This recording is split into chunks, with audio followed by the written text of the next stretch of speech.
우리가 지난주에 살펴보았던 내용은 하나님께서 가인과 아벨의 제사 가운데서 아벨의 제사는 받으시고 또 가인의 제사는 받지 않으셨습니다.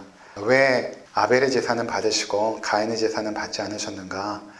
많은 사람들이 제물에 문제가 있다라고 생각을 하기 쉽죠. 아벨은 동물의 제사를 드렸고 가인은 곡식으로 제사를 드렸기 때문에 하나님께서 피의 제사를 받으시고 곡식의 제사를 받지 않으신다. 또 아벨은 정성스럽게 드렸지만 가인은 정성이 부족하였다. 이렇게 일반적으로 이해하는데 사실은 그러한 근거를 찾기는 어렵고 우리가 성경을 통해서 깨닫게 되는 것은 하나님께서 제물에 별로 관심이 없으십니다. 제물보다는 그 제물을 드리는 사람에게 관심이 있으시죠. 그래서 뭐라고 말씀하시냐면 하나님께서 아벨과 그의 제물을 받으셨고 그리고 하나님께서 가인과 그의 제물을 받지 않으셨다. 이렇게 말씀하시거든요. 그러니까 하나님께서 이미 가인의 삶 자체를 받지 않으신 것입니다. 가인이 그동안 어떻게 살았는지를 우리가 짐작해 볼 수 있는 것이죠. 그의 마음은 하나님께서 떠나 있었고 그저 제물만 드리는 형식적인 제사를 드렸기 때문에 하나님께서는 가인 자체를 받지 않으신 것입니다. 그러니 그의 제물도 받지 않으신 것이죠. 그래서 5절에 보니까 가인과 그의 제물은 받지 아니하신지라 이렇게 말씀하고 있는 것입니다. 그래서 우리의 삶도 마찬가지입니다. 로마서 12장에 보면 우리가 하나님 앞에 영적 제사를 드리는 존재인데 우리의 삶 자체가 제사입니다. 그리고 바울이 말한 것처럼 우리의 인생 자체가, 우리의 삶 자체가 제사이거든요. 바울이 마지막에 그의 서신서에서 고백하기를 내가 이제 전제와 같이 부음이 되었다. 그리고 이제 주님께로 갈 날이 얼마 남지 않았다. 이렇게 말하고 있거든요. 그러니까 자기의 삶을 어떻게 인식했냐면 하나님 앞에 드리는 제물로서의 삶이다. 이렇게 인식한 것입니다. 마찬가지로 우리가 이 세상을 살아갈 때에 우리가 하나님 앞에 예배로서 삶을 살고 우리 자신을 제물로서 살게 되거든요. 그때 로마서 12장 2절에 말한 것처럼 너희가 이 세대를 본받지 말고 마음을 새롭게 함으로 변화를 받아 하나님의 선하시고 기뻐하시고 온전하신 뜻이 무엇인지 분별하도록 하라. 이것이 너희가 드리는 영적 제사니라. 이렇게 말하고 있거든요. 그러니까 우리가 마음이 새롭게 되어서 변화를 받고 하나님의 선하심과 기뻐하심과 온전한 뜻을 순종하며 살아가는 우리의 삶 전체가 하나님 앞에 제물로서의 삶, 하나님 앞에 예배로서의 삶이라는 것입니다. 그때 하나님께서 받으시는 사람은 어떤 사람이고 받지 않으시는 사람은 어떤 사람인가? 그럴 때에 우리가 가인과 아벨을 통해서 보게 되는 것입니다.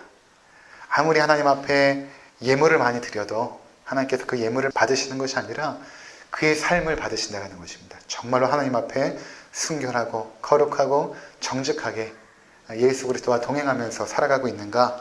그 삶을 하나님께서 우리 가운데 보신다는 것을 우리가 깨닫게 되었던 것입니다. 그렇게 하나님께서 가인의 제사를 받지 않으실 때 그 마음 가운데 이제 분노가 일어납니다. 분노라는 감정을 지난주에도 말씀을 드렸죠.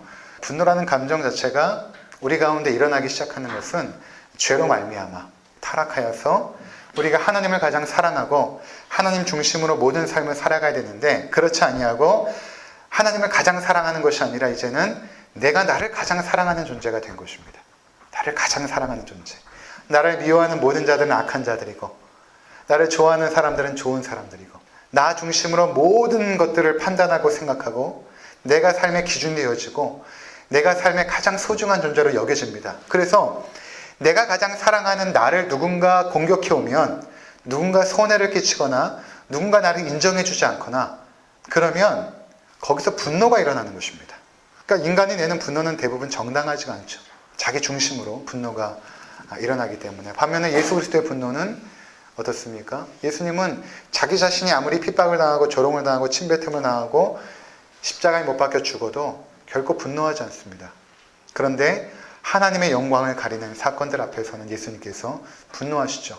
그러니까 우리가 원래 모습이 그런 존재입니다. 하나님의 영광이 가려지는 것에 대한 분노는 있고 하나님을 가장 사랑하기 때문에 대신에 우리가 좀 손해보거나 핍박을 당하거나 그럴지라도 우리는 때로는 참고 인내하면서 그렇게 겸손히 하나님과 동행하는데 이제 가인의 죄성은 무엇을 보여주냐면 그렇게 자기 중심으로 가득 찬 존재, 자기 사랑으로 가득한 존재에게 하나님께서 그 제물을 받지 않으시자 하나님에게도 그 분노의 화살을 돌리는 것입니다.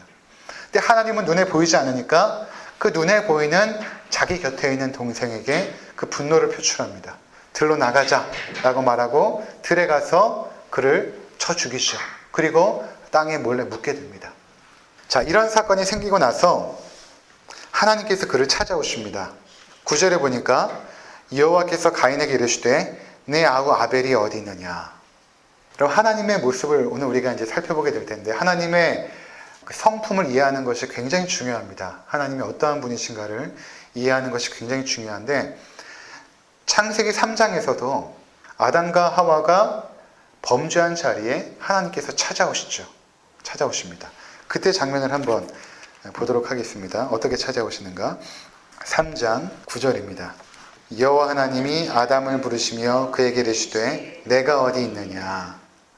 내가 어디 있느냐? 이렇게 물어보시죠. 우리가 이것을 그냥 쉽게 생각하면 안 되고, 하나님께서 찾아오셔서 내가 어디 있느냐 이렇게 물어보시고, 또 가인에게 찾아오셔서 뭐라고 물어보냐 하면 내 아우 아벨이 어디 있느냐 이렇게 물어보시거든요. 우리가 하나님을 간혹가다 어떻게 생각하기 쉬운가 하면, 또 검사와 같은 그런 신문을 하는 그런 좀 냉혹한 분으로 인식하기가 쉽습니다. 마치 이렇게 범죄한 사람을 앞에 두고 당신 왜 죽였어? 언제 몇 날 며칠에 죽였어? 마치 이렇게 신문하는 하나님으로 우리가 오해하기 쉬운데, 사실은 하나님은 굉장히 인격적이십니다. 인격적으로 다가오시죠. 근데 그 인격성이 어느 정도로 인격적이시냐면, 그 사람이 하나님을 향하여서 범죄한 사람일지라도 뿐만 아니라 그가 자신의 동생 아벨을 죽인 자일지라도 하나님은 어떻게 찾아가시냐면 인격적으로 다가가십니다. 한번 생각을 해보세요. 검사가 살인자를 심판하는 것과, 뭐 그런 일은 우리 가운데 없겠지만, 예를 들어서 두 형제가 있었는데 형이 동생을 심하게 두드려 팬 것입니다. 거의 죽기 직전까지. 그러면 그 부모가, 그 아버지가 그 형에게 찾아갔을 때 그건 어떠한 모습으로 찾아갈까요? 검사가 살인자를 찾아가는 것과, 아니 만약에 형이 동생을 죽였을 때, 그 형이 동생을 죽였을 때 아버지가 그 형을 찾아갔을 때 그건 어떠한 모습으로 찾아갈까요? 아무리 자기 자식이 동생을 죽였을지라도 자식을 사랑하는 그 사랑은 여전히 남아 있습니다. 그래서 인격적으로 다가갑니다. 만약에 아담과 하와가 하나님을 반역했을 때 하나님이 마치 검사처럼 찾아갔다고 한다면 바로 심판을 했어야 마땅하죠. 네가 어떻게 내가 명한 것을 거역하였느냐라고 바로 심판했으면 되는데 심판하지 않죠. 심판하지 않고 오히려 하나님께서, 물론 심판의 내용도 있지만 한편에서는 복음에 대한 내용도 말씀하십니다. 그리고 또 하나 중요한 것은 찾아오셨다라는 것입니다. 그들이 범죄한 순간에 바로 심판을 받아서 죽음의 형벌로 내몰아진 것이 아니라 하나님께서 그들에게, 아담과 하와에게 자녀를 낳을 수 있는 길을 열어주셨고 또 그들을 찾아오십니다. 그러니까 하나님은 죄인을 찾아오시거든요. 그러니까 성경 전체의 역사를 보면 하나님께서 인격적으로 찾아오시는 역사입니다. 이게 요한복음 4장에 가면 사마리아의 수가성 여인이 남자를 6명이나 알았던 아주 부패하고 타락한 여인이었지만 그녀를 하나님께서 찾아가시죠. 예수 그리스도께서 그녀를 찾아갑니다. 내가 사마리아로 가야 되겠다. 그리고 성경에는, 영어 성경에 보면 have to라는 단어를 사용하거든요. I have to go through Samaria. 내가 사마리아를 가야겠다라는 의지적인 말씀을 하십니다. 그러니까 찾아오시죠. 인격적으로. 근데 그 인격적으로 찾아오는 대상들이 어떤 사람이냐면 의롭거나 정직하거나 거룩한 자들이 아니라 부패하고 타락한 자들을 하나님은 찾아가십니다. 찾아가시고 그 인격적인 사랑을 포기하지 않으시고 물어보십니다. 내가 어디 있느냐? 내 아우가 어디 있느냐? 이렇게 물어보십니다. 처음부터 다그치고 처음부터 심판을 명하시는 것이 아니라 간접적으로 물어보죠. 내 아우가 어디 있느냐? 너 동생을 왜 죽였어? 라고 물어보시는 것이 아니라 동생이 어디 있느냐? 그러니까 이 질문은 무엇인가 하면, 네가 지금 이 상황 속에서 나에게 회개하고 용서를 구하고 그 삶에서 돌이키라는 하나님의 그 인격적인 사랑이 이 밑바탕에 깔려 있는 것입니다. 그렇지 않으면 이렇게 다가갈 수가 없죠. 아담과 하와에게 뿐만 아니라 자기 동생을 죽인 가인에게조차 하나님은 인격적으로 찾아가셔서 아우 아벨이 어디 있느냐? 이렇게 물어봅니다. 가인이 대답합니다. 그가 이르되 내가 알지 못하나이다. 내가 내 아우를 지키는 자니까. 하나님과 죄인의 모습이 극명하게 나타나죠. 죄를 범한 그 죄인에게 인격적으로 그 사랑을 품고 찾아가시는 그 하나님. 반면에 그 죄인은 어떻습니까? 가인은 거짓말을 합니다. 내가 알지 못합니다. 내가 내 아우를 지키는 자니까. 하나님께 정면 도전을 하죠. 그리고 책임을 전가합니다. 내가 아우를 지킬 내가 의무가 있습니까? 근데 사실은 창조 때 하나님의 섭리는 무엇이었냐면 우리가 서로를 보호하고 지키는 존재로서 살아가게 됩니다. 빌립보서 2장에도 보면 너희가 서로 공동체 내에서 서로를 돌아보아 이런 말씀을 하시거든요. 그러니까 하나님 나라의 공동체는 서로가 서로를 돌보는 것이 당연한 것입니다. 그것이 우리에게 주어진 사명이고 의무입니다. 서로를 돌아보는 것. 근데 지금 가인은 뭐라고 말하냐면 내가 아우를 돌보는 자입니까? 내가 아우를 지키는 자입니까? 라고 책임을 전가하죠. 하나님께서 내 아우를 지켜야지 내가 아우를 지키는 자가 아닙니다. 거짓과 정면 도전과 책임 전가. 그것은 우리에게도 마찬가지 아닙니까? 우리에게도 동일한 죄들이 우리에게도 있죠. 거짓과 하나님께 정면 도전하고 또 우리의 죄를 책임 전가하는 아담과 하와의 그 죄성이 그대로 이들에게도 있는 것이죠. 그래서 아담도 그렇게 하나님께 도전하지 않습니까? 하나님께서 주신 저 여자가 나를 깨물어 내가 선악과를 먹었습니다. 하나님께서 주신 여자라고 말하죠. 그 책임을 누구에게까지 전가시키냐면 하나님께 전가시킵니다. 하나님이 저 여자를 주지 않았으면 내가 먹지 않았을 것입니다. 얼핏 보면 하와에게 책임을 전가하는 것 같지만 궁극적으로는 하나님이 주신 사람입니다. 라고 하나님께까지 책임을 전가할 수 있는 아주 악한 자기 중심으로 똘똘 뭉쳐있는 그 죄성의 인간이 가인에게 또 보여주고 있는 것입니다. 그러니까 하나님께서 이렇게 물어보죠. 10절에 이르시되 내가 무엇을 하였느냐? 네 아우의 피소리가 땅에서부터 내게 호소하느니라. 여러분 하나님이 그 자신의 입술에 살인이란 말, 왜 죽였냐는 말을 담지 않죠. 이게 하나님의 인격적인 사랑입니다. 하나님께서 가인이 아벨을 죽인 것에 대해서 너무나 가슴 아파하시는 것이죠. 자기의 자녀들인데, 궁극적으로는 자신의 자녀들인데, 물론 육신적인 부모는 아담과 하와지만 궁극적으로는 하나님께서 그들을 이 땅에 보내주신 분 아닙니까? 그러니까 하나님의 자녀들이 죄를 범하는 그 자리에서 그것이 살인일지라도 하나님은 그 살인이란 단어를 입에 담아서 그를 정죄하고 싶지 않은 것입니다. 그 하나님의 마음. 그러니까 끝까지 이렇게 말하죠. 내가 무엇을 하였느냐. 여러분 제가 이제 희수와 의성이를 키우지만 아마 희수가 의성이를 막 피가 날 정도로 만약에 때렸다고 해봅시다. 가슴이 아픈 거죠. 너 희수 너 일로 와. 넌 집에서 나가. 넌 내 아들이 아니야. 그리고 내쫓겠습니까? 물론 내쫓는다고 해도 그건 제 마음이 아닐 것입니다. 그 가슴이 아픈 거죠. 너무나 안타깝고. 그러니까 하나님조차도 이 상황에서 애통해하고 아파하는 모습이 보여지고 있는 것입니다. 내가 무엇을 하였느냐? 도대체 무엇을 하였느냐? 왜 동생을 죽였느냐라고 말하지 않습니다. 도대체 무엇을 하였느냐? 내 아우의 피소리가 땅에서부터 내게 호소하느니라. 땅이 그 입을 벌려 내 손에서부터 내 아우의 피를 받았은즉 내가 땅에서 저주를 받으리니.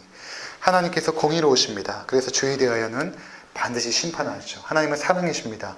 그런데 동시에 공의롭습니다. 그래서 죄에 대하여서는 반드시 심판합니다. 그 심판이 무엇인가 하면 내가 땅에서 저주를 받을 것이다. 내가 밭을 갈아도 땅이 다시는 그 효력을 내게 주지 아니할 것이요 너는 땅에서 피하며 유리하는 자가 되리라. 그렇게 말합니다. 자, 먼저 가인의 이 죄가 바로 동생을 살해하는 인류 역사상 첫 번째 살인이었죠. 그 살인의 가장 원인은 무엇이었냐 하면 그 마음의 분노였는데 그 분노의 원인이 또 무엇이었는가? 자기 사랑입니다. 자기 사랑. 나를 가장 사랑하는데 나의 예배를 받지 않자 거기서 일어나는 그 분노, 그것이 표출된 것 아니겠습니까? 사람이 한번 살인을 하게 되면 그 다음부터는 살인이 쉬워집니다. 가인과 아벨의 역사, 가인이 아벨을 쳐 죽인 이 살인의 역사는 이제 인류 가운데 계속해서 벌어질 전쟁의 역사를 미리 보여주고 있는 것입니다. 가인 이후로 지금까지 이 세상에 살인이 없었던 적은 없습니다. 살인이 확장이 되면 전쟁이거든요. 종족 간의 전쟁, 국가 간의 전쟁. 그런데 이 종족 간의 전쟁이나 국가 간의 전쟁이 살인임에도 불구하고 때로는 그것이 정당화되고 또 많은 그 전쟁의 물품들을 얻게 되고 자원들을 끌어 모을 수 있다라는 그러한 것으로 말미암아 전쟁도 미화되는 시기를 우리가 살고 있지 않습니까? 전쟁에는 반드시 이겨야 되고 사람을 죽여야 되고 그것이 미화되는, 이것이 끊임이 없죠. 이 땅을 살아가는 동안 전쟁이 없었던 적은 없고, 크게는 전쟁이지만 작게는, 예를 들어 한번 생각해 보십시오. 간접적으로 우리가 사람을 어떻게 살해하고 있는가. 부동산 투기를 한번 생각해 보시기 바랍니다. 부동산 투기. 우리가 투기를 합니다. 예를 들어서. 그럼 돈이 있는 사람이 대부분 투기를 할 텐데, 그럼 부동산을 투기했을 때 돈 있는 사람들이 정당한 방법이라고 생각을 하면서 그 국가의 그 법의 테두리 안에서 적당하게 투기를 합니다. 투자를 이야기하는 것은 아닙니다. 재테크를 이야기하는 것이 아니라 투기하여서 어떻게든 자기의 삶을 확장시키려고 하는 그러한 투기를 말합니다. 그때 자신은 그냥 자기의 삶을 확장하기 위해 투기하지만 그 투기가 간접적으로는 이 땅에 가난하고 돈이 없는 사람들의 집을 빼앗게 됩니다. 그들이 가난으로 더 내몰게 되고 집을 잃게 되고 결국에는 돈이 없어서 빚을 갚지 못해서 결국에는 자살에 이르고자 하는 사람들도 많이 있고 실제로 자살하는 사람도 많이 있죠. 그러면 이 사회적인 구조 속에서 우리가 그 사람을 실제로 죽이진 않았지만 이러한 구조 속에서 우리가 투기라는 행위를 통하여 결국에는 간접적으로 사람을 죽이고 있다는 것입니다. 자, 경쟁 사회 아닙니까? 우리가 이제 유치원 때부터 열심히 학원으로, 영어 공부로 내몰리지 않습니까? 왜 어릴 적부터 영어 공부를 해야 되는가? 특히 한국 사회에서 경쟁입니다. 이 무한 경쟁 사회 속에서 선두에 서지 않으면 밀리기 때문에 점점 그 삶이 고달파질 것을 부모들은 알고 있습니다. 인생을 살아보니까. 어떻게 하든지 우리 자녀를 경쟁의 선두에 서게 하려면 결국엔 이 구조 안에서 어떤 사람들이 생기냐면 소외되고 배척받고 낙오자들이 생기게 됩니다. 어쩔 수가 없죠. 이 사회가 수저 계급론이 통하는 사회이기 때문에 금수저로 태어난 사람도 있고 은수저로 태어난 사람도 있고 흙수저로 태어난 사람도 있고 또 경쟁의 운동장이 평평한 운동장이 아니라 기울어진 운동장이고 그 운동장에서 심판을 보는 사람들도 왜곡되고 또 죄악되었기 때문에 때론 뇌물을 받고 그 경쟁 속에서 어떤 사람은 좀 봐주기도 하고 이런 잘못된 구조 속에서 결국에는 어떤 사람들이 소외되고 죽음으로 내몰게 되냐면 마음이 연약한 자들, 소심한 사람들, 부모 찬스를 쓸 수 없는 사람들, 이런 사람들이 결국은 계속해서 죽음으로 내몰게 되어지는 이 구조들, 결국 전쟁이라는 것입니다. 토마스 홉스가 리바이던이라는 책에서 이 세상은 만인이 대항하여 싸우는 전쟁터와 같다. 정글의 법칙, 동물의 사회의 약육강식과 적자 생존의 법칙이 판을 치는 세상과 같다라고 말한 것이 너무나 맞죠. 그런 세상이 되어진 것입니다. 전쟁의 세상. 그 속에서 사람들은 직감적으로 살인을 하기 시작합니다. 그러면서 마음에는 가책이 없는 것입니다. 구조가 이런데, 사회 구조가 이런데 어쩔 수가 없지 않느냐라고 가인의 그런 죄성, 책임 전가의 죄를 범하고 있다는 것입니다. 이러한 그 전쟁의 역사, 형제 간의 이 살인의 역사는 우리 민족에게도 있지 않았습니까? 형제가 남과 북으로 나눠져서 서로 싸울 수밖에 없는 이 전쟁의 참혹한 역사를 우리 민족이 간직하고 있습니다. 이게 다 죄의 결과들이죠. 그 결과 우리가 저주를 받게 되었는데 그것은 땅이 우리에게 더 이상 효력을 내어주지 않는다는 것입니다. 가인에게도 똑같은 저주가 임했죠. 너희가 이마에 땀을 흘려야 땅의 소산물을 먹을 것인데 땅이 너에게 가시덤불과 엉겅퀴를 낼 것이다. 너희는 결국에는 이 땅에서 문명을 건설하여 일을 하여서 너희의 삶의 생존을 확장할 수밖에 없는 그런 존재가 되었는데 이전에는 하나님으로부터 모든 자원을 공급받아서 그 생명과 그 지혜와 그 사랑 속에서 너희에게 풍성한 누림의 삶이었는데 이제는 누림의 삶이 아니라 너희 스스로 수고하고 일하여서 너희의 생명을 확장해야 되는 그러한 존재라고 말씀했죠. 가인도 마찬가지입니다. 가인도 이제는 그 땅에서 우리가 이 땅에서 살아갈 때에 수고하고 노력하고 열심히 살아가지만 그 땅이 우리에게 주는 것은 오히려 아픔이고 고통이고 고난이라는 것입니다. 그러니까 여러분 이 세상 살아가는 사람들을 보시기 바랍니다. 그들이 얼마만큼 열심히 일합니까? 얼마만큼 성실하게 일합니까? 그런데도 여전히 그들이 살아가는 이 세상 속에서 그들의 그 고통과 아픔과 슬픔은 끝나지가 않습니다. 많이 벌고 높은 위치에 올라가면 뭔가 좋은 삶이, 형통한 삶이 이루어질 줄 알지만 결국 그렇지 않죠. 그러니까 가인이 자기 자신을 가장 사랑해서 자기의 삶을 확장시키려고 열심히 노력하지만 오히려 그에게 찾아오는 것은 고통과 아픔이라는 것입니다. 그래서 이 땅에서 피하며 유리하는 자가 되리라 라는 것은 정처 없이 떠도는 존재라는 의미가 있거든요. 이리저리 정처 없이 떠도는 존재. 왜 그럴까요? 삶의 목적을 상실했기 때문에 그런 것입니다. 삶의 방향을 상실한 것입니다. 어떻게 살아야 될지 알지 못하는 것입니다. 그러니까 결국 가인의 후손인 우리들도 마찬가지로 어떻게 살아야 될지 알지 못하니까 그냥 세상 사람들이 살아가는 방식을 그대로 추구하죠. 사람들이 열심히 돈을 추구하니까 돈을 추구하는 것이 맞는가 보다. 사람들이 열심히 명예를 추구하니까 명예를 추구하는 것이 맞나 보다. 사람들이 열심히 쾌락을 추구하니까 그래 좀 쾌락을 추구하며 살아가는 것이 맞는가 보다 라고 생각하고 그렇게 살아가죠. 이게 유리하는 자입니다. 유리하는 자. 근데 그렇게 살아가다 보면 계속해서 마음에 허전함과 공허함, 삶의 무의미는 계속해서 찾아오죠. 계속 유리하는 것입니다. 도대체 무엇일까? 어디로 가야 될까? 어떻게 살아야 될까? 삶의 방향도 목적도 알지 못하고 살아가는 가인의 후손들. 그것이 바로 땅에서 피하며 유리하는 자가 되리라 라는 저주인 것입니다. 13절에 가인이 여호와께 아뢰되 내 죄짐을 지기가 너무 무거우니이다. 주께서 오늘 지면에서 나를 쫓아내시온즉 내가 주의 낯을 배웁지 못하리니 내가 땅에서 피하며 유리하는 자가 될지라 물론 나를 만나는 자마다 나를 죽이겠나이다.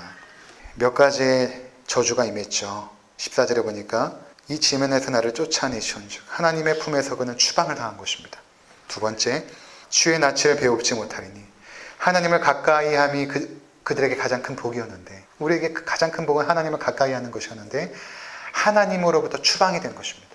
가장 큰 저주죠. 주의 낯을 뵙지 못하게 되었습니다. 세 번째는 땅에서 피하며 유리하는 자가 된 것입니다. 네 번째, 물은 나를 만나는 자마다 나를 죽이겠나이다. 네 가지 처벌을 받게 됩니다. 나를 만나는 자마다 나를 죽이겠나이다. 그렇게 말하고 있죠. 그러니까 이 세상이 약육강식과 적자 생존의 동물적인 삶의 방식으로 사람들이 살기 때문에 이제는 서로 싸우는 전쟁터가 되었음을 말하고 있는 것입니다. 자, 이런 하나님의 심판이 가인에게 임하게 된 것입니다. 그런데 하나님의 모습을 보시기 바랍니다. 한편에 심판하시지만 또 한편에서는 은혜를 베푸십니다. 15절 우리 함께 읽도록 하겠습니다. 시작. 여호와께서 그에게 이르시되 그렇지 아니하다. 가인을 죽이는 자는 벌을 7배나 받으리라 하시고 가인에게 표를 주사 그를 만나는 모든 사람에게서 죽임을 면하게 하시니라. 자, 요거 살펴보기 전에 14절에 조금 난해한 구절이 있죠. 그 당시에 어떻게 가인이 유리하는 자가 되었는데 가인을 죽이는 자들이 있겠는가? 우리가 사장을 이해할 때 이렇게 생각하기 쉽습니다. 아담과 하와가 결혼해서 얼마 안 있다가 가인과 아벨을 낳았다. 그래서 마치 이 시기에는 아담과 하와가 있고 가인과 아벨 이렇게 두 형제만 있는 것으로 생각하기 쉬운데 그렇지 않습니다. 지난주에도 잠깐 말씀을 드렸다시피 그 4장 3절에 세월이 지난 후에 라는 이 문구가 원문에 보면 그 시대의 말년에 라는 단어이거든요. 그 당시 가인과 아벨이 지금 우리처럼 80세, 90세를 산 것이 아닙니다. 굉장히 오래 살았거든요. 나중에 아담의 계보 5장에 보면은 몇백 년을 이렇게 살았거든요. 930세 이렇게 막 살았던 시기 아닙니까? 그러니까 아담과 하와가 살았던 그 시대 말년이기 때문에 아담과 하와는 많은 자녀를 낳았을 것입니다. 많은 자녀들을.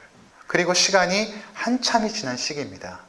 근데 성경은 그 모든 것들을 다 담지 않죠. 그 중에서 아주 중요한 역사적인 사건만 함축적으로 성경에 담기 때문에 사실은 그 주변의 모든 상황들이 성경 안에 포함되어 있지 않습니다. 근데 우리가 추론해 볼 수 있는 것은 이미 가인과 아벨이 많은 자녀를 낳았고 그들이 흩어져서 살고 있었던 시대인 것입니다. 자, 그래서 가인이 나를 만나는 자마다 나를 죽이겠나이다 라는 말을 할 수 있었던 것입니다. 자, 그리고 하나님께서 어떠한 은혜를 보이셨는가? 가인이 그 두려움 가운데 있습니다. 내가 어디를 가겠습니까? 유리하는 자가 되었는데 나를 만나는 사람들이 나를 죽이면 어떻게 되겠습니까?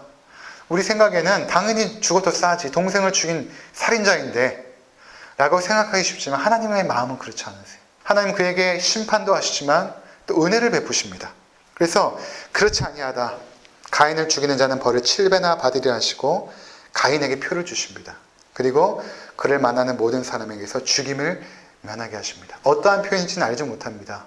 정확히 어떠한 표현인지 알지 못하지만 이 가인이 하나님의 보호를 받고 있다라는 어떠한 표시를 그에게 주었을 것입니다. 눈에 보일 수 있을 만큼의 어떠한 표시를 주었을 것입니다. 그래서 이 자를 죽여서는 안 된다 라는 것을 사람들이 알게끔 하나님께서 가인을 보호하십니다.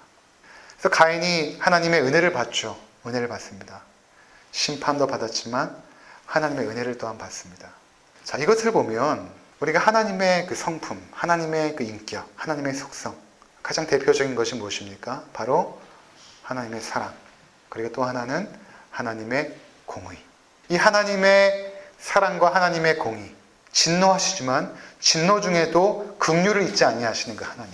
그 하나님의 성품은 이 창세기 3장 아담과 하와가 타락한 이후부터 계속해서 요한계시록에 이르기까지 이 성품이 계속해서 진행이 되죠. 하나님께서 이 하나님의 백성들에게 표를 주십니다. 이 표 하면 무엇이 생각나냐면 이스라엘 백성이 출애굽할 때에 하나님께서 그 애굽 땅의 모든 장자들을 다 죽이시죠. 다 죽이시는데 특별히 표를 받은 이스라엘 가정들만 살게 됩니다. 그 표가 무엇인가 하면 바로 어린 양의 피를 이 문설주에 바른 그 집만 여호와의 사자가, 그 죽음의 사자가 넘어가게 되죠. 패스오버, 넘어가게 되죠. 유월절을 제정을 하십니다. 하나님께서 그의 백성을 살려주실 때 그러한 표를 통하여 그들을 살려주시는 은혜들을 베풀어 주시는 것입니다. 그리고 마침내 이 하나님의 그 은혜의 표가 결국 어디로 향하냐 하면 구약의 이러한 모든 은혜의 표징들은 결국엔 십자가를 향합니다.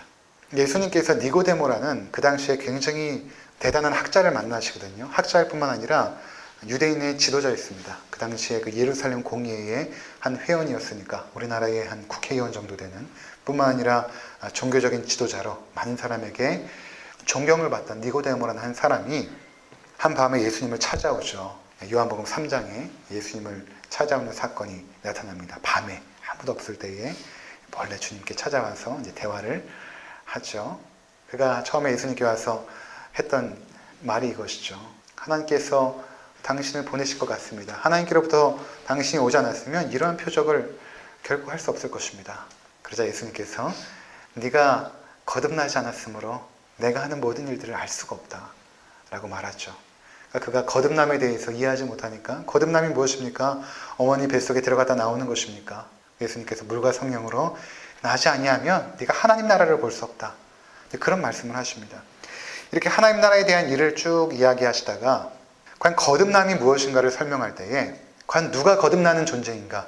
누가 하나님의 생명을 받고 다시 새롭게 거듭나는 존재인가? 라고 설명하실 때 예수님께서 무엇을 말씀하시냐면 광야에서 너희 조상들이 뱀을 든 것처럼 인자도 들려야 할 것이다. 이렇게 말씀하십니다. 그러니까 니고데모는 구약 성경을 너무나 잘 알았기 때문에 광야에서 뱀을 든 사건을 너무나 잘 알았죠.